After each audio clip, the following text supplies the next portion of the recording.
El hombre espiritual. Por Watchman Nee. En el estado de aridez puede llegar a ver en qué forma en sus días anteriores ha hecho un mal uso del don de Dios al ensalzarse a sí mismo y despreciar a otros, y la forma en que muchas veces ha obrado por medio del fermento de la emoción en vez de hacerlo por el espíritu. Comprender esto da por resultado humildad. Si hubiera comprendido que esta experiencia estaba dispuesta por Dios para ayudarle a conocerse a sí mismo, no habría tenido la sensación de bienaventuranza considerando que significaba que estaba en la cumbre. Dios desea que reconozcamos que podemos obrar en forma que deshonre al nombre de Dios tanto si estamos en éxtasis como si estamos en angustia. Progresamos lo mismo en días de bonanza como cuando el cielo está encapotado. Nuestra vida es tan corrupta en una condición como en otra. Tercero. Dios quiere ayudar a sus hijos a dominar su ambiente. Un cristiano no debería permitir que su ambiente cambiara su vida. Aquel cuyo camino es alterado por la influencia del ambiente no tiene una experiencia muy profunda en el Señor. Hemos visto ya que lo que puede ser afectado por el ambiente es la emoción. Cuando nuestra emoción es influida por el ambiente, nuestras vidas sufren cambio. Es imperativo, pues, que dominemos la emoción si queremos vencer el ambiente. Para dominar el ambiente, el cristiano tiene que prevalecer sobre todas sus diversas sensaciones. Si no puede sobrepujarla su sentimiento siempre vacilante, ¿cómo va a vencer al ambiente? Es nuestro sentimiento el que responde a todo cambio en el ambiente, por lo que varía en consonancia. Si no impedimos que la sensación domine nuestras vidas, vamos a oscilar con nuestra sensación cambiante. Así que necesitamos dominar el sentimiento antes de que podamos dominar al ambiente. Esto explica por qué el Señor guía a uno por sentimientos diferentes, a fin de que pueda aprender a apagar estos sentimientos y con ello triunfar sobre su ambiente. Si puede subyugar sus sensaciones fuertes y contrastantes, sin duda va a poder dominar al ambiente cambiante. De esta manera va a conseguir andar con paso firme y estable y no va a oscilar con la marea. Dios desea que su hijo permanezca igual, con sentimientos altos o no. Quiere que su hijo esté en comunión con él y le sirva fielmente tanto si es feliz como si está triste. El Hijo de Dios no debe moldear su vida en conformidad con la forma en que se siente. Si está sirviendo al Señor fielmente y haciendo intercesión por los demás, entonces debe hacerlo tanto en la alegría como en la aflicción. No debe servir solo cuando se siente renovado y cesar cuando se halla reseco. Si no puede subyugar sus muchas y variadas impresiones, entonces no puede en manera alguna dominar el ambiente diverso. El que falla en dominar el ambiente es el que ha fallado en subyugar su sentimiento. Cuarto. Dios tiene otro objetivo a la vista. Se propone entrenar nuestra voluntad. Una vida auténticamente espiritual no es una vida de sentimiento, más bien es una vida de voluntad. La voluntad de un hombre espiritual ha sido renovada ya por el Espíritu Santo, ahora espera la revelación del Espíritu. Antes de dar una orden para todo el ser. Por desgracia, la voluntad de muchos santos es con frecuencia débil hasta el punto de que no puede llevar a cabo lo que se le ha mandado, o bien, bajo la influencia de la emoción, rechaza la voluntad de Dios. El entrenar y reforzar la voluntad, por tanto, es un paso esencial. El cristiano que está entusiasmado puede avanzar fácilmente porque tiene el apoyo de su alta emoción. Pero si se queda desanimado y abatido, encuentra que es difícil avanzar porque tiene solamente la voluntad, de la cual ha de depender. Dios quiere hacer que la voluntad sea fuerte, pero no estimular la emoción. De vez en cuando Dios permite que su hijo experimente una especie de sentimiento de cansancio, esterilidad e insipidez, de modo que se vea obligado a ejercer su voluntad por medio de la fuerza del Espíritu, para que haga precisamente aquello que haría en tiempos de estimulación emocional. Cuando está estimulado, la emoción emprende la obra, pero ahora Dios quiere que la voluntad del creyente haga la obra en lugar de la emoción. La voluntad puede ser gradualmente reforzada por medio del ejercicio solo durante los periodos en que no recibe ayuda de los sentimientos. ¿Cuántos hay que confunden la sensación con la medida de la vida espiritual? Erróneamente se imaginan que en el momento del sentimiento fuerte se hallan en su apogeo espiritual y en la hora en que se ven desprovistos de este sentimiento se hallan en su perigeo. No se dan cuenta del hecho de que la vida verdadera es vivida por el espíritu a través de la voluntad. La posición a la cual llega su voluntad en la hora de la sensación desolada representa la realidad del logro del cristiano. La manera en que queda durante esta sequía es su vida auténtica. Quinto. Por medio de estos pasos Dios quiere guiar al cristiano a un nivel más elevado de existencia. Si examinamos cuidadosamente el camino del cristiano comprenderemos que el Señor, en cada caso, ha procurado guiar a los suyos a un plano espiritual más elevado. Primero le ha dado el disfrute de una vida en el sentimiento. Podemos decir que en cada ocasión que uno experimenta una vida de sentimiento, ha alcanzado una estación más en él. Peregrinaje espiritual. Dios le concede un disfrute anticipado de lo que desea que tenga. Primero dispone que el cristiano tenga la sensación y luego retira la sensación para que por su espíritu, a través de la voluntad, pueda mantener lo que ha sentido. Si su espíritu puede seguir adelante sin la ayuda de la voluntad, el cristiano, al no hacer caso de su emoción, puede ver que realmente ha hecho progresos en su camino. Esto lo confirma nuestra experiencia común. En tanto que proseguimos en una existencia del tipo de altibajos, suponemos, en general, que no estamos haciendo progresos. Llegamos a la conclusión de que durante aquellos meses o años simplemente hemos ido hacia adelante y hacia atrás, o viceversa. Sin embargo, si comparamos nuestro estado espiritual corriente con el que prevalecía al comienzo de estos fenómenos alternantes, descubriremos que en realidad hemos hecho progresos. Estamos avanzando sin darnos cuenta de ello. Un gran número de creyentes yerra porque no se han incorporado esta enseñanza. Cuando se han consagrado plenamente al Señor para entrar en una nueva experiencia como es la santificación o victoria sobre el pecado, dan el primer paso claro y cierto en una nueva clase de vida. Creen que han hecho progresos porque están rebosando gozo, luz y bienestar. Se consideran ya en posesión del curso perfecto que admiran y buscan. Pero, después de un periodo en estas circunstancias nuevas y felices, la cosa se evapora de súbito, el gozo y la emoción han desaparecido. Muchos desmayan en su corazón. Consideran que no están calificados ahora para una santificación perfecta y que no son aptos para tener una vida más abundante que otros poseen. Su juicio está basado en el hecho de que han perdido lo que habían admirado durante tanto tiempo y gozaron durante un breve periodo. Lo que no comprenden es que han estado experimentando una de las leyes espirituales vitales de Dios, que es, lo que se ha poseído en la emoción debe ser preservado en la voluntad. Solo aquello que se retiene en la voluntad formará parte verdaderamente de la vida. Dios solamente ha retirado el sentimiento, quiere que ejercitemos nuestra voluntad para que haga lo que antiguamente había sido estimulado por nuestro sentimiento. Y antes de poco descubriremos que lo que habíamos perdido en nuestro sentimiento ha pasado inconscientemente a formar parte de nuestra vida. Esto es una ley espiritual. Haríamos bien en recordarla de modo que nunca se borre.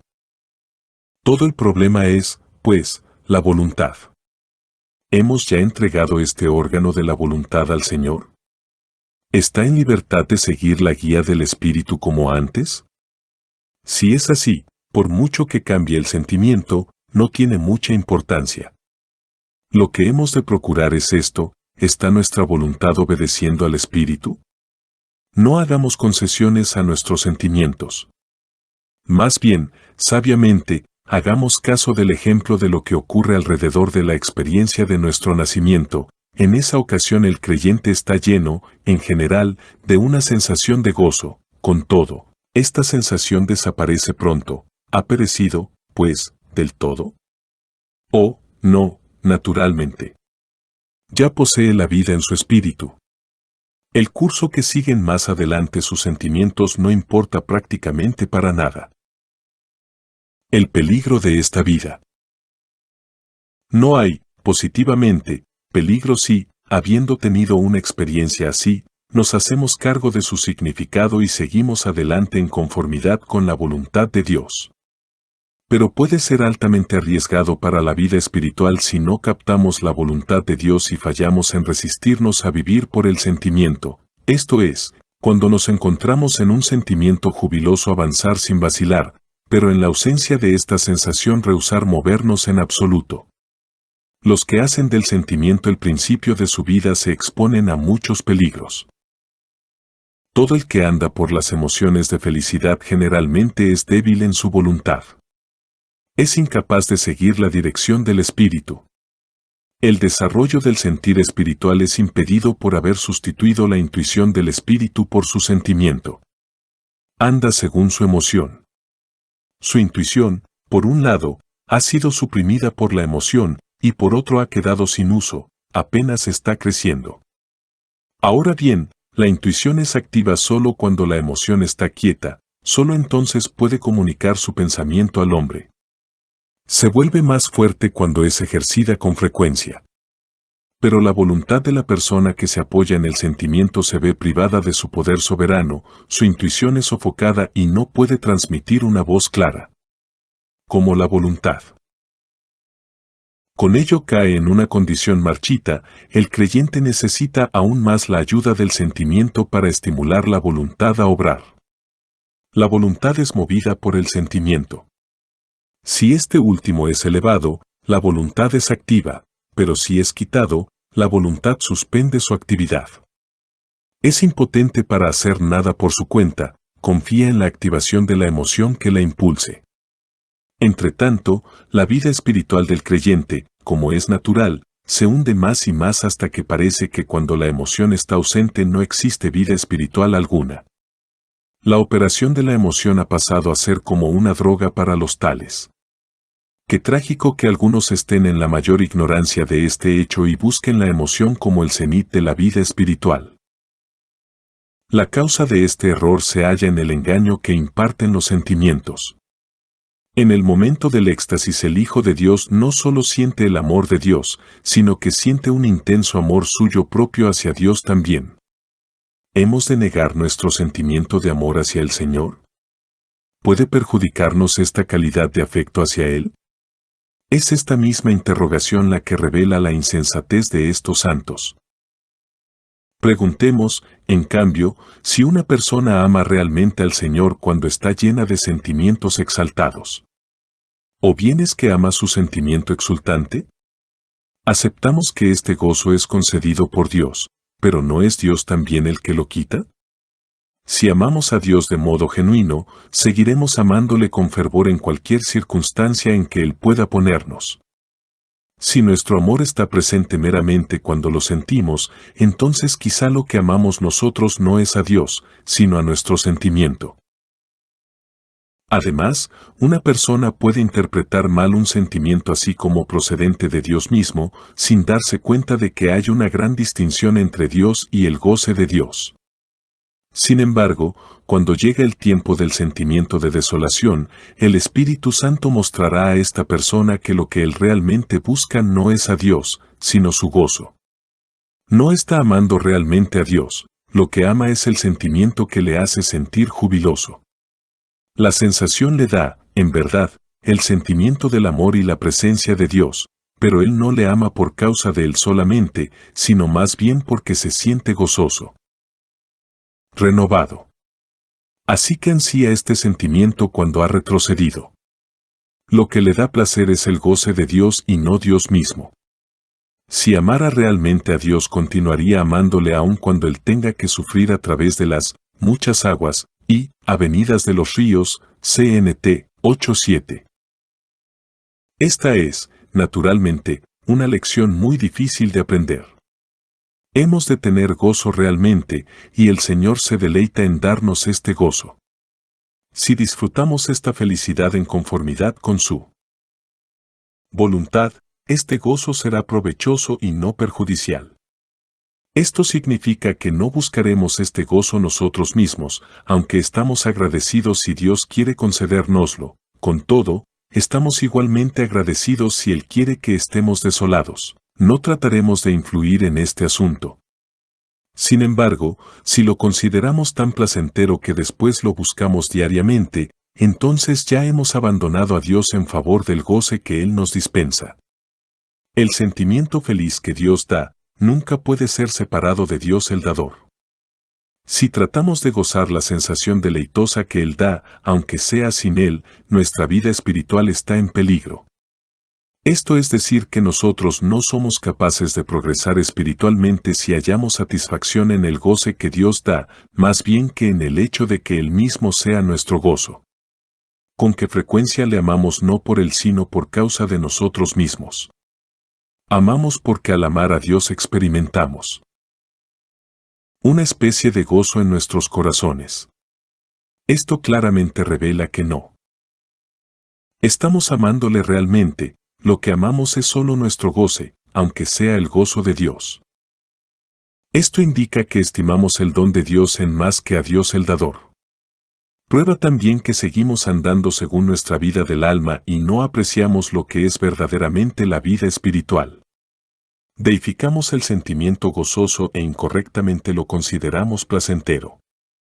Para curar a su hijo de esta equivocación, Dios retira el sentimiento gozoso según quiere y le derrumba en el sufrimiento para que conozca que el placer es en él, no en el goce de él. Si el creyente hace de Dios verdaderamente su gozo, él pondrá a Dios más arriba y le amará aún en la hora del sufrimiento, de otro modo, va a hundirse en la oscuridad. Dios, al obrar así, tiene por objeto no destruir nuestra vida espiritual, sino que se propone destruir todos los ídolos que adoramos en vez de adorarle a Él. Quiere que eliminemos todo obstáculo en nuestro camino espiritual.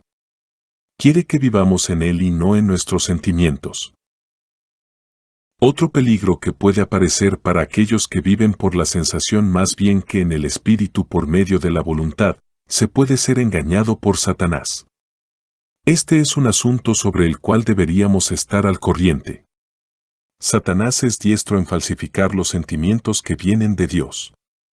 Si por medio de diversas clases de sensaciones intenta confundir a los cristianos que aspiran a andar totalmente según el Espíritu, cuanto más va a hacer jugarretas para engañar a los que desean seguir su sentimiento.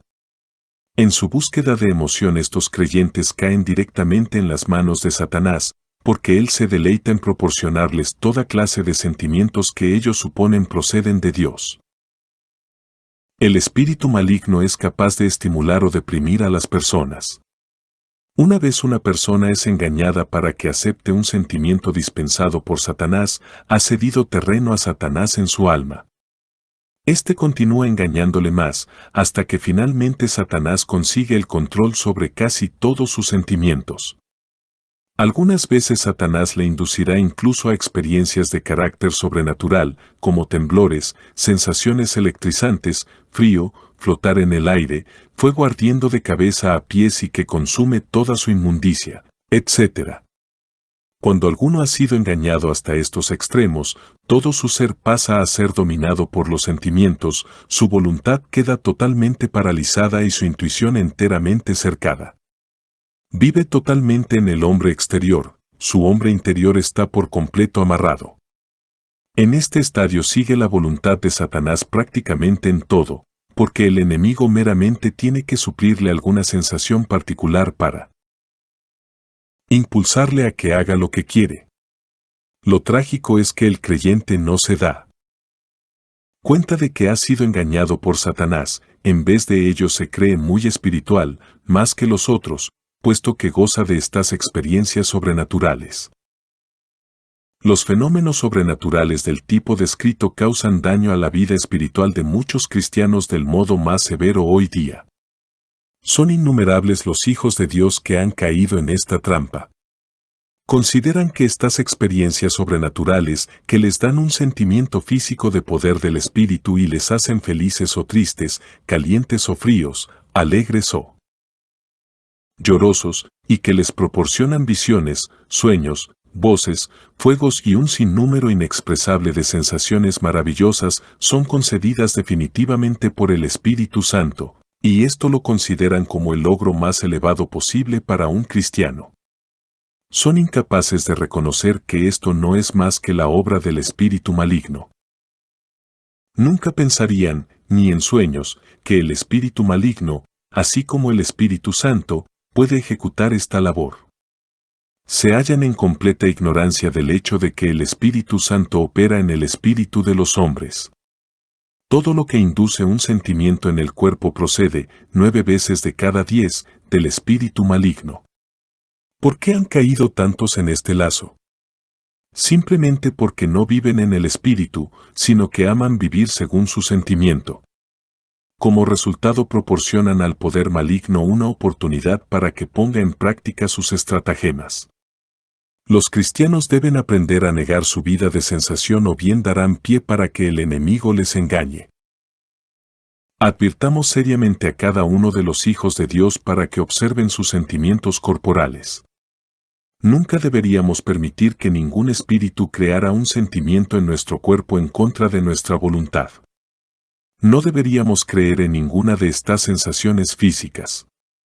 En vez de seguirlas deberíamos prohibirlas, porque constituyen el engaño inicial del enemigo. Deberíamos seguir solo la intuición en las profundidades de nuestro ser. Una observación cuidadosa de los sentimientos de la vida del cristiano puede descubrir un principio latente en esta vida, que no es otro que el de, por amor a él mismo. ¿Por qué busca el creyente con tanto afán la sensación gozosa? Por amor a sí mismo. ¿Por qué aborrece la desolación?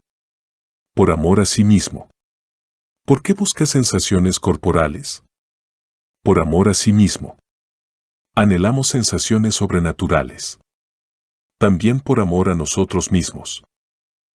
Oh, que el Espíritu Santo abra nuestros ojos para que contemplemos cuán plenos del yo nos hallamos en una vida, llamada, espiritual, de los sentimientos. Que el Señor nos muestre que cuando estamos llenos de emociones gozosas nuestra vida está todavía centrada en el yo. Es el amor. Del placer personal. La realidad o falsedad de la vida espiritual puede ser medida por la manera en que tratamos al yo. Capítulo 5. La vida de Fe. La Biblia nos revela el camino normal del andar del cristiano en pasajes como, el justo vivirá por la fe, la vida que ahora vivo en la carne la vivo por la fe en el Hijo de Dios, y, andamos por fe, no por vista, Ro. 1:17, Ga. 2:20, 2 Co. 5:7, hemos de vivir por fe. Pero aunque este principio puede ser captado fácilmente en la mente, no es experimentado tan pronto en la vida. La vida de fe no solo es totalmente diferente de la vida de sentimiento, sino que es diametralmente opuesta a ella. El que vive por la sensación solo puede seguir la voluntad de Dios o procurar hacer las cosas de arriba en momentos de estímulo o entusiasmo. Si el sentimiento de bienestar cesa, toda actividad termina. Es muy distinto en el caso del que anda por fe. La fe está anclada en aquel en quien cree, en vez de estarlo en aquel que ejerce la creencia, esto es, en sí mismo. La fe no mira a lo que le sucede a él, sino a aquel en quien cree. Aunque él pueda cambiar completamente, aquel en quien cree no cambia nunca, y por ello puede seguir adelante sin ceder o aflojar. La fe establece su relación con Dios. No considera sus sentimientos, porque en lo que está interesada y basada es en Dios. La fe sigue a aquel en quien cree, en tanto que el sentimiento gira en torno de lo que uno siente. Lo que hace la fe es contemplar a Dios, en tanto que el sentimiento se contempla a sí mismo. Dios no cambia, es el mismo en el día nublado que en el día de sol. De ahí que el que vive por fe no cambia, como Dios, expresa la misma clase de vida en la oscuridad que en la luz. Pero el que vive por sentimiento tiene que seguir una existencia de altibajos, porque su sentimiento está cambiando siempre. Lo que Dios espera de sus hijos es que no hagan del goce el propósito de sus vidas. Dios quiere que anden creyendo en Él. Cuando corren la carrera espiritual tienen que proseguir tanto si las cosas son fáciles y cómodas como si son penosas. Nunca alteran su actitud hacia Dios para seguir sus sensaciones. Por secos, insípidos u oscuros que se sientan, siguen adelante, confiando en Dios y avanzando en tanto que conocen la voluntad de Dios. Con frecuencia su sentimiento parece rebelarse a seguir, se vuelven en extremo melancólicos, apenados, abatidos, como si sus emociones les rogaran que hicieran un alto en toda actividad espiritual. Sin embargo, siguen como siempre, sin hacer el menor caso del sentimiento adverso, porque se dan cuenta de que es necesario que se haga el trabajo. Este es el camino de la fe, que no presta atención a la emoción propia, sino exclusivamente al propósito de Dios. Si creen que algo es la mentalidad de Dios, no importa el hecho de que el sentimiento no esté interesado, prosiguen adelante para ejecutarlo. El que anda por la sensación emprende meramente aquello en que está interesado, el que anda por fe obedece la voluntad de Dios por completo y no le importa nada su propio interés o indiferencia. La vida de sentimiento aleja a las personas de permanecer en Dios y las atrae a hallar satisfacción en el goce, mientras que la vida de fe atrae a las personas a hallar satisfacción en Dios por la fe. Estando en posesión de Dios, sus sentimientos de alegría no añaden nada a su gozo ni las sensaciones penosas les dejan en estado quejumbroso. Una vida de emoción induce al santo a existir por sí mismo, pero una vida de fe le capacita para existir para Dios y no ceder terreno a su vida del yo. Cuando el yo encuentra solaz y se complace, no se trata de una vida de fe, sino simplemente de una vida de sentimiento. El sentimiento exquisito en realidad complace al yo. Si uno anda en conformidad con la sensación, indica que no ha entregado su vida natural a la cruz. Todavía se reserva un lugar para sí, desea hacerse feliz, en tanto que simultáneamente continúa andando por el camino espiritual. La experiencia del cristiano, desde el principio hasta el fin, es un peregrinaje de fe. Por medio de la fe llega a poseer una nueva vida y por medio de ella anda por esta nueva vida.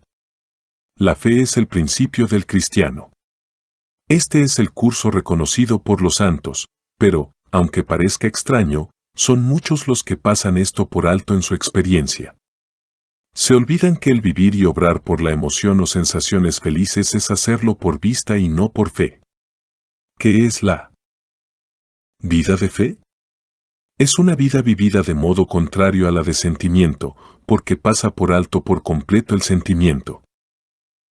Si los cristianos desean vivir por este principio, no deberían alterar su comportamiento o llorar amargamente como si fueran privados de su vida espiritual siempre que se sientan fríos, secos, vacíos o doloridos. Vivimos por fe, no por gozo. La obra más profunda de la cruz. Cuando abandonamos la felicidad física y los placeres mundanos, es posible que lleguemos a la conclusión de que la cruz ha terminado su obra perfecta en nosotros.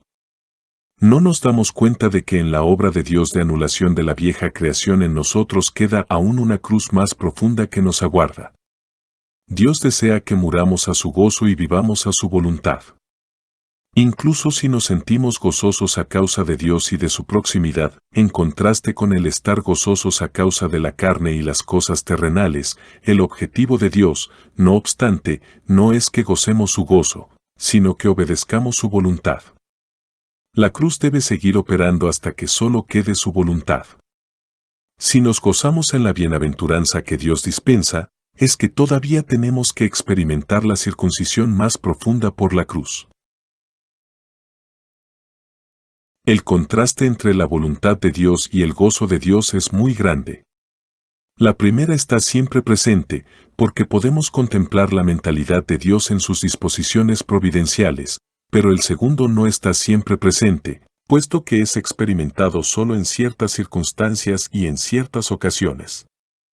Cuando un cristiano busca el gozo de Dios, acepta simplemente la parte de su propósito que le hace feliz, mas si Dios le hiciera sufrir, al instante se rebelaría contra su voluntad. Pero la persona que recibe su voluntad como su vida va a obedecer y prescinde de lo que le hace sentir Dios. Puede discernir entre las disposiciones divinas tanto en el gozo como en el sufrimiento. Durante el estadio inicial de la experiencia de un cristiano, Dios permite que se deleite en su gozo. Después que ha avanzado algo en su camino espiritual, Dios retira su gozo, puesto que es provechoso para el cristiano. Asamblea en Santo Domingo Este. Escrito por el hermano Watchman Nee en el año 1951. Para más información comuníquese con este número de WhatsApp. 1-829-747-1995.